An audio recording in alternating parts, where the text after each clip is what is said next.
Bienvenidos, bienvenidas a una nueva entrega de nuestro espacio sobre ciencia e investigación en el deporte. Hoy ponemos el foco en la dimensión más integradora de nuestra disciplina, la inclusión.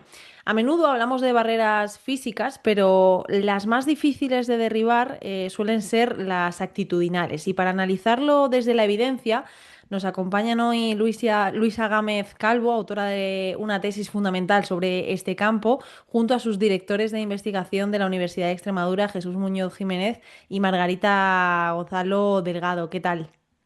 Muy bien. Muy bien. Gracias a los tres por acompañarme en el día de hoy. Luisa, voy a empezar por ti para hablar de un ámbito también muy importante, ¿no? Y también que necesita la sociedad concienciarse, ¿no? ¿A qué nos referimos científicamente cuando hablamos de actitudes hacia la discapacidad y por qué es un factor tan decisivo para que la inclusión en la universidad y en el deporte sea real? Vale, pues sobre todo en la tesis, cuando definimos qué son las actitudes hacia la discapacidad, hablamos de tres dimensiones que están interrelacionadas, no se puede separar una de otra, que sea la dimensión cognitiva, es decir, nuestras creencias y nuestros conocimientos sobre la discapacidad, la afectiva, que es como cuáles son nuestros sentimientos y emociones, y la conductual, que es cómo actuamos hacia cualquier cosa, hacia las personas con discapacidad. Y consideramos que es algo determinante porque al final, me voy a volver a repetir, determina nuestra forma de actuar y de responder ante una situación o ante una persona que pueda tener algún tipo de discapacidad. Y al final, una buena actitud o una buena predisposición, tanto hacia las personas con discapacidad como ante cualquier situación, es clave para llegar a acercarnos a una sociedad inclusiva real. Jesús, ¿cómo ha evolucionado la investigación en estos años? No sé si estamos logrando quizá pasar de modelos que simplemente integran a modelos que son propiamente inclusivos ya. Pues mira, es un poco curioso porque cuando hablamos de inclusión, que es un término que todo el mundo utiliza y que además se suele ver bastante aplicado a diferentes niveles educativos, a diferentes contextos en la sociedad, mm, todo el mundo tiene muy claro qué es, pero realmente lo que nos planteamos cuando empezamos con esta investigación es que tampoco hay una manera muy clara de cómo evaluar esta inclusión. Es decir, todo el mundo asumimos, porque el término viene ya de bastante antiguo, que la inclusión es muy positiva, que todas las personas independientemente de sus capacidades puedan participar en igualdad de condiciones en diferentes entornos sociales y, por supuesto, la actividad física y deportiva, pero no hemos encontrado nada en ninguna herramienta de evaluación en la que realmente evalúe el nivel de inclusión. Es decir, está muy incluido, poco incluido, porque lógicamente es un término multifactorial que depende de muchas cosas, ¿no? Y lo que en un contexto puede ser muy inclusivo, a lo mejor en otro contexto no lo es tanto. Y esto es un poco lo que nos chocaba cuando planteamos esta investigación. Es verdad que las actitudes tienen mucho que ver y deberían, y nosotros nos hemos encontrado así, deberían fomentar esos entornos más inclusivos, pero realmente es curioso porque no hemos percibido que se avance mucho, sobre todo en lo que es una definición clara de el nivel de inclusión en cada uno de estos contextos. Entonces, creo que es apasionante que en un futuro nosotros seguiremos indagando, podamos encontrar esa manera de evaluar, ¿no? De evaluar exactamente si los sujetos, las personas que están en diferentes contextos, sobre todo educativos, están realmente incluidos y hasta qué punto o con qué nivel de inclusión están dentro del grupo. Y aprovechando que os tenemos hoy por aquí, Margarita, ¿qué papel juega el docente o el técnico deportivo como agente de cambio en esa formación, ¿no? De estas actitudes positivas desde edades tempranas? Pues yo creo que el papel es fundamental y de hecho, digamos que nuestras actitudes se construyen según nos miramos, como en una especie de caleidoscopio en distintos modelos, que pueden ser las actitudes que nos transmiten en el hogar, en el entorno educativo. Esos adultos de referencia muchas veces no son conscientes de hasta qué punto están siendo observados y esos mensajes sutiles que a veces transmitimos sin querer y sin ser muy conscientes, pues a los deportistas, a los jóvenes deportistas, a los alumnos, les calan mucho. Problema que se plantea, claro, que en primer lugar son las actitudes del docente, las que el docente debe tener claras sus propias actitudes o debe trabajar sus actitudes.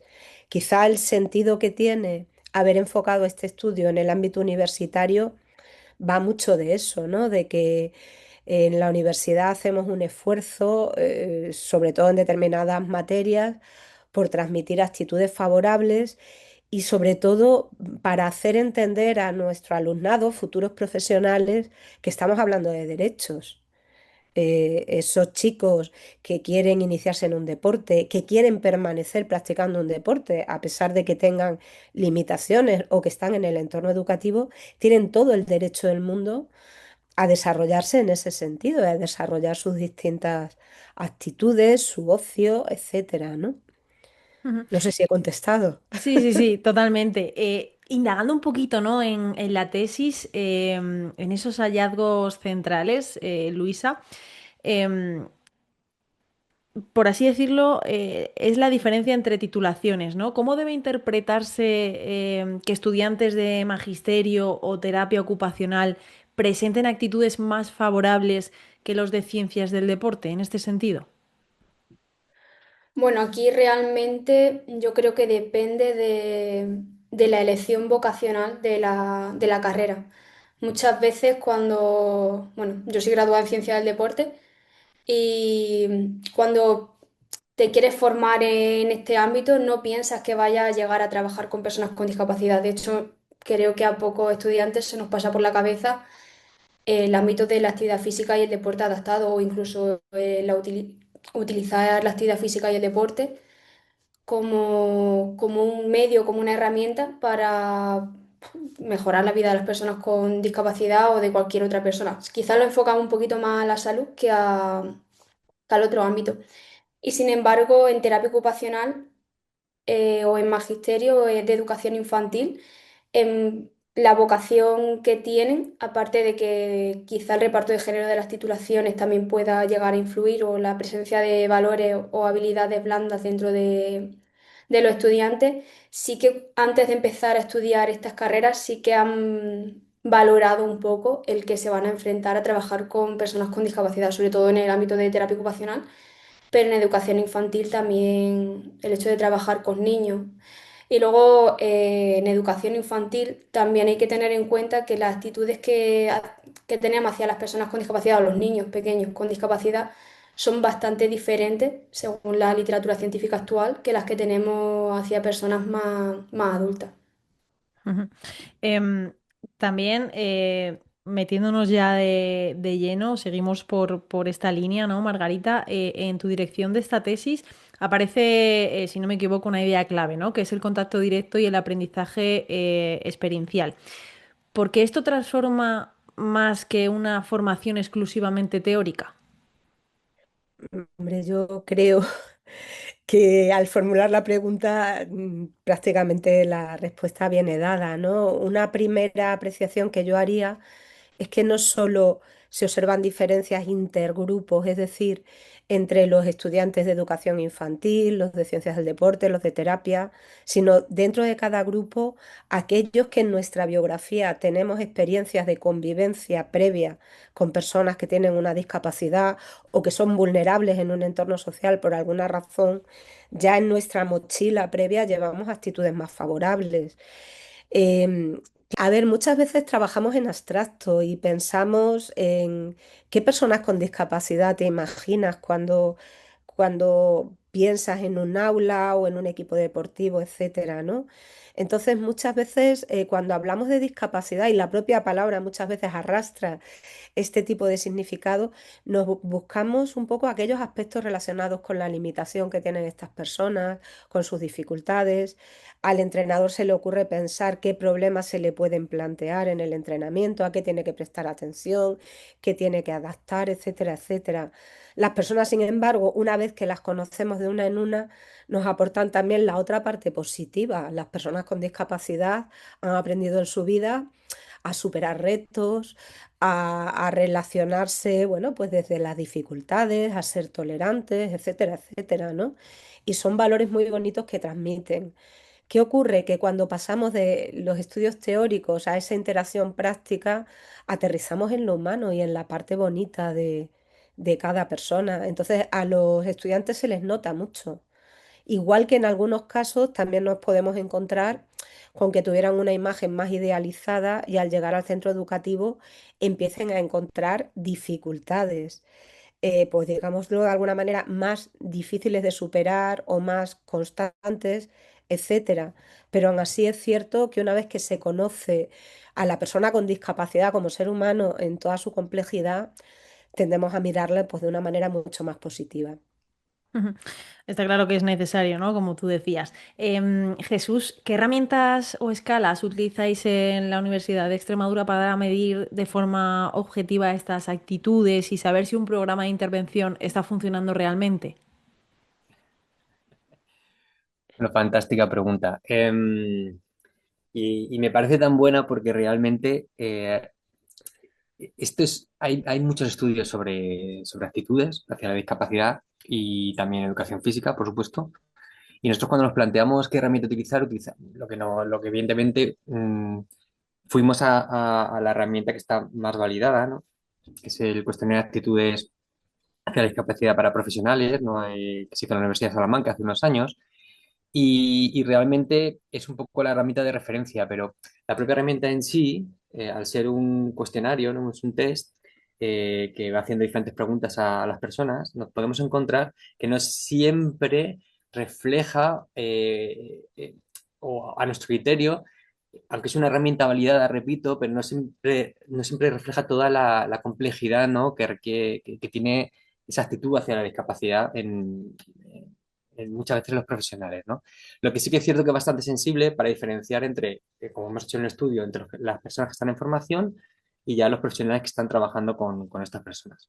Entonces, realmente, el contar, una de las cosas que nos hemos planteado es que quizá tendría que haber un avance en estas herramientas de evaluación, igual que pasa con el tema de la inclusión, que realmente afinasen un poco más o que permitieran conocer de manera más profunda, incluso analizar el propio contexto. Es decir, no es lo mismo preguntar a una persona, como he dicho antes, que tiene muchísima experiencia o a alguien que se está formando. ¿Por qué? Porque como bien decía Marga antes y también ha comentado un poco Luisa, nosotros cuando nos planteamos esta investigación es porque llevábamos muchos años formando alumnos, en este caso de ciencias del deporte, y vimos una creencia clara en, en, en conocer cuál es la realidad de las personas con discapacidad. Muchos alumnos vienen con muchos estereotipos que son lógicos, porque lo vemos, porque nacemos con ellos, porque vivimos con ellos, incluso esos estereotipos se diferencian por el tipo de discapacidad. Es decir, la percepción que se tiene de una persona en silla de ruedas es totalmente diferente a la percepción que se tiene de una persona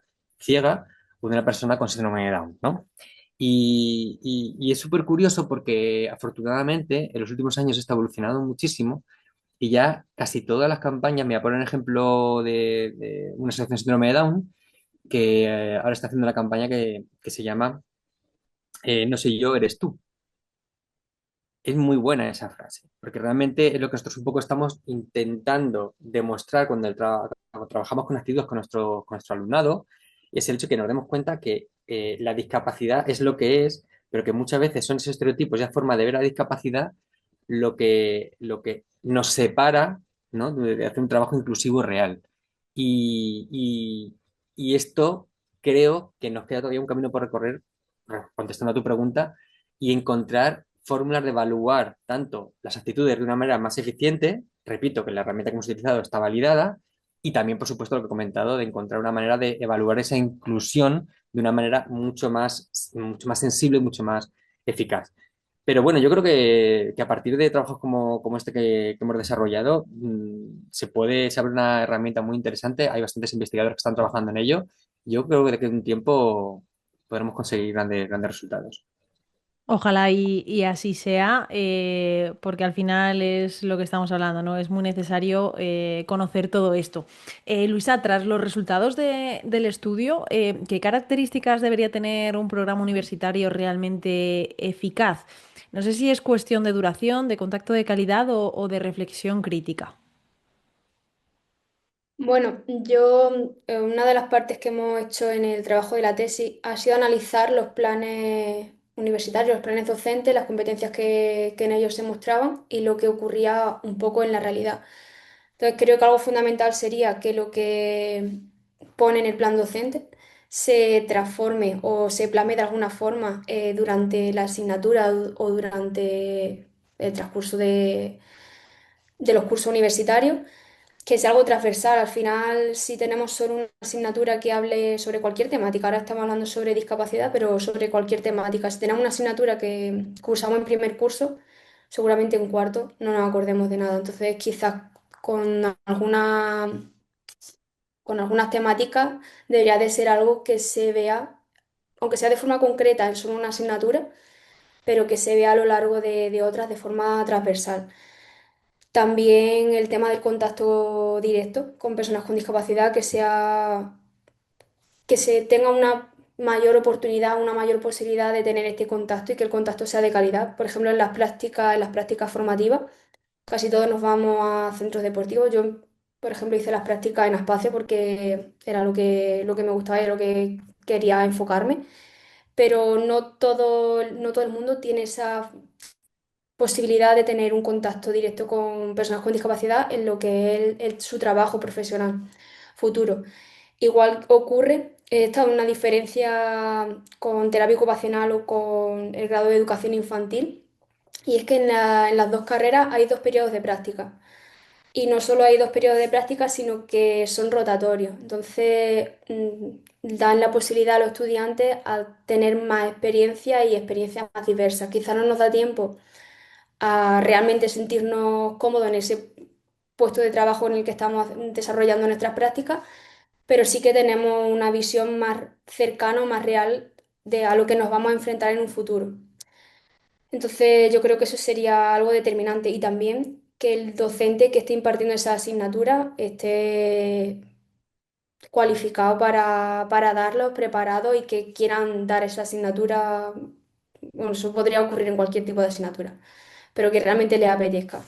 En ese sentido, desde vuestra posición, Margarita, Jesús, voy a empezar por ti. Margarita, ¿qué cambios concretos deberían introducir hoy las universidades en sus planes docentes, ¿no? Como estaba hablando Luisa, y cuál es el principal error conceptual que se sigue cometiendo al abordar la inclusión? Uf, has abierto la caja de Pandora, yo creo, y has planteado un tema que es complejo y que además, bueno, pues nos afecta a nosotros como docentes universitarios, ¿no? Yo creo que Luisa lo acaba de comentar. En primer lugar, para que haya un cambio de actitudes, hay que trabajar el cambio de actitudes. Es decir, si tenemos títulos que reflejan en distintas materias y asignaturas unas competencias, deberíamos asegurarnos de que esas competencias se materializan en distintas asignaturas y que esas asignaturas no son un momento puntual a lo largo de un título. Te puedo poner un ejemplo en el título de formación del profesorado, educación infantil. Ahora no te podría decir exactamente cuál es el título de la asignatura, pero los estudiantes que van a los centros educativos tienen una única asignatura de 6 créditos donde se les habla de la inclusión educativa y los valores de la inclusión y todos esos aspectos tan relevantes del lenguaje inclusivo, de actitudes y luego de todos los que por supuesto da tiempo, los motivos o las dificultades que hay en la inclusión de personas con distintos tipos de discapacidad o otros tipos de diversidad. Todo eso en 6 créditos. Yo creo que solamente decir eso ya nos resulta ilustrativo de lo complejo que es. Eh, el otro aspecto, el tema de que el profesorado que imparte esas materias esté más o menos mentalizado, yo creo que en general ese no es tanto el problema. ¿Cuál es el segundo problema desde el punto de vista formativo? Y me vuelvo a remitir a formación del profesorado. Cuando el estudiante de educación infantil o primaria aterriza a hacer las prácticas en centros educativos, se encuentra una realidad que a veces es bastante compleja y a veces encuentra que los propios docentes implicados no están satisfechos con los recursos que el sistema educativo está destinando a esa realidad. Esto lo estoy diciendo muy duro, pero es una realidad que existe. Es decir, un docente muy vocacional puede hacer un esfuerzo muy grande con un niño en un aula con otros 22 compañeros. Pero si ese mismo docente el año siguiente tiene tres con dificultades muy concretas y muy pocos recursos, tanto de reducción de ratio como de apoyos de otros profesionales, etcétera, pues la situación que nuestros estudiantes se encuentran en el aula muchas veces no favorece unas actitudes positivas. No estamos culpando a los docentes, insisto, pero esta es otra realidad que nos encontramos. Y luego, como bien comentaba Luisa, hay títulos y títulos, es decir, en el grado en Ciencias del Deporte, las prácticas dirigidas a un contacto directo con personas con discapacidad no son frecuentes, las tiene que buscar el alumno. Pueden ser las prácticas de una asignatura como actividad física no adaptada o asignaturas muy concretas que sí planteen visitas o tal, pero claro, no hay mucho espacio para este contacto tan importante, ¿no? Ujú. Jesús. Bueno, voy a partir una lanza también en favor. Estoy de acuerdo con lo que está comentando Marga, pero voy a partir una lanza en favor de la universidad y también un poco, o voy a hablaros un poquito del contraste, ¿no? La universidad tiene la unidad de inclusión y atención educativa, que trabajan de una manera espectacular, ¿no? Realmente este equipo de profesionales lo que está haciendo desde hace muchísimos años es asegurar que alumnos, estudiantes, perdón, estudiantado con discapacidad pueda acceder a la universidad y durante su carrera universitaria tenga los recursos necesarios para poder pues eso, acceder de manera igual que el resto de los estudiantes a todos los contenidos. Entonces, es muy curioso porque un poco lo que comenta Marga, ¿no? Por un lado tenemos esta unidad que es súper potente, que trabaja fantásticamente y que en cada facultad tiene un coordinador. En este caso, Marga fue la coordinadora en su momento, ahora el coordinador soy yo en la Facultad de Ciencias del Deporte. Y por otro lado, sí que es cierto que se echa un poco de menos que en ciertas carreras se trabajen más esas actitudes hacia la discapacidad. Por centrarse un poquito en nuestra facultad, como bien ha hecho Marga, la asignatura que desarrollamos nosotros, que es Actividad Física y Deporte Inclusivo, sí que tenemos un bloque muy importante al principio de actitudes hacia la discapacidad. Y en el grado en Ciencias del Deporte tenemos una cosa buena y otra cosa no tan buena. En la antigua licenciatura en Ciencias del Deporte, solamente como obligatorio 2,25 créditos para hablar sobre discapacidad.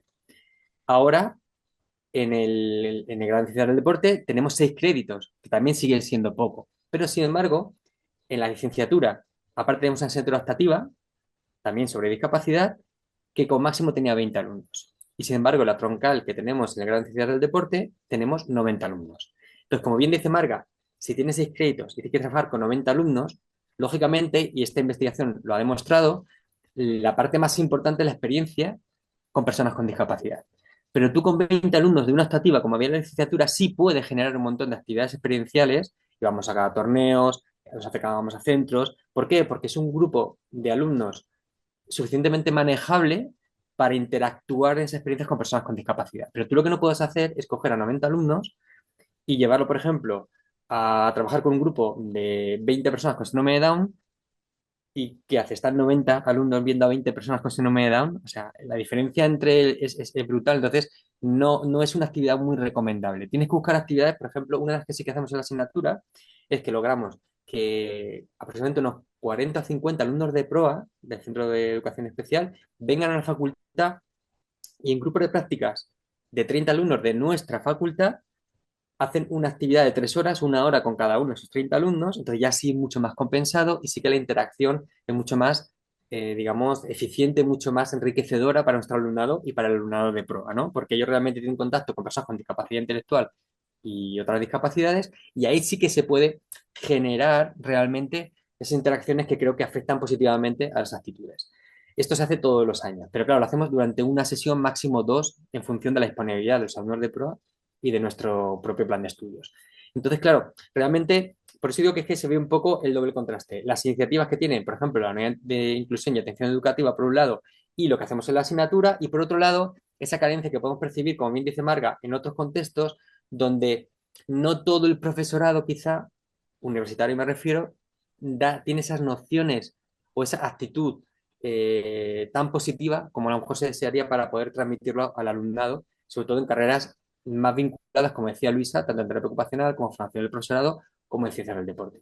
Entonces, realmente, creo que la Universidad de Extremadura, en este caso, está en muy buen camino, pero que el propio contexto de definición de los planes de estudio hace que sea muy complejo poder dar más tiempo o poder dar más experiencias. Y es una cosa que tenemos que, cada año le damos vueltas, le damos muchas vueltas, cómo podemos mejorar esto, porque realmente es algo bastante complejo. Es complicado por todo lo que estáis diciendo, no es nada sencillo y además por todo lo que estáis hablando, ¿no? En la charla, por esas diferencias que hay, esas dificultades también. Antes de haceros la última pregunta, me gustaría preguntaros, valga la redundancia, lo siguiente. Eh, ¿Cómo influyen en este sentido los medios de comunicación y esa visibilidad que se le puede llegar a dar al deporte paralímpico, pues en esta construcción que estamos hablando, ¿no? De todos los medios que se necesitan y también, Luisa, pues en el sentido que tú estabas hablando, ¿no? De que más alumnos quieran formar parte de este ecosistema. Luisa, te voy a preguntar a ti. Pues es muy buena pregunta. Hace poco, de hecho, estuve comentando lo mismo con mi grupo de estudiantes. Y es que yo creo que las redes sociales, bueno, principalmente las redes sociales, como lo que hacen es intentar conocer a la persona que las consume, depende mucho de la persona el contenido que te van a dar. Entonces, creo que ahí yo personalmente puedo tener un sesgo porque lo que a mí me muestra va más vinculado a lo que yo conozco, lo que a mí me gusta, que lo que le puede mostrar a otras personas. Me comentaban, por ejemplo, en clase que ellos seguían viendo mal que muchas veces cuando se sube algo sobre personas con discapacidad es para buscar un poco algo cómico, algo para reírse. No se mostraba tanto lo que podría ser la realidad del día a día. De campañas como la que ha comentado Jesús de Down España o alguna de la ONCE, que se muestra que un deportista paralímpico es un deportista de alto rendimiento, sigue entrenando, sigue teniendo su trabajo, sigue teniendo su vida y aparte tiene que dedicarse a ese trabajo que es también el entrenamiento, muchas veces con bastante falta de medios ya sean económicos, de transporte, de posibilidades o de oportunidades, porque muchas veces por falta de adaptaciones o por barreras que no encontramos en el deporte, no pueden llegar a practicarlo. Luego, en cuanto a los medios de comunicación o también el cine o las series, es verdad que cada vez se están haciendo películas y series que dan más visibilidad a diferentes tipos de discapacidad y no solo, bueno, de discapacidad y diversidad en general. Y no solo haciendo el papel de persona con discapacidad, sino haciendo un papel de una persona cualquiera que está viviendo su vida, que yo creo que es de la forma en la que mejor se da visibilidad a esto. Y los Juegos Paralímpicos aún nos queda, creo que bastante por recorrer. Hace poco han sido los Juegos Paralímpicos de invierno y comentábamos que no se le estaba dando la repercusión que realmente tienen. De hecho, los Juegos Olímpicos de invierno han tenido bastante repercusión este año, tanto en medios de comunicación como en redes sociales. Y los Paralímpicos parece que se han quedado un poquito más apartados. Entonces no se llega a mostrar lo que es este deporte a toda la sociedad o a gente que quizás ni siquiera sepa que existe. Entonces, poco a poco vamos avanzando. Siempre, cada vez hay mayor representación y cada vez se ve de forma, vamos, más a menudo, pero aún nos queda un camino por recorrer y que realmente, tanto en medios de comunicación como en redes sociales, haya una inclusión real. Y escuchándote se me viene a la cabeza Guillermo Gracia, que es extremeño y que obviamente yo creo que todo el mundo conoce, al que le gusta un poquito el deporte, yo creo que conoce y vemos que es un deportista de élite y que es totalmente normal como cualquier otro y se prepara igual que cualquier otro, ¿no? Ya para ir terminando, Voy a hacer la pregunta a los tres para cerrar, ¿no? Si tuvierais que elegir un solo hallazgo de esta investigación que deba conocer todo profesional del deporte para mejorar la calidad de vida de las personas, ¿cuál sería? Margarita, voy a empezar por ti. Vale, bueno, pues si hablamos de hallazgos de la tesis, yo creo que el tema relacionado con el contacto, los planes de estudio, toda esta dimensión es bastante interesante. Tú acabas de poner el ejemplo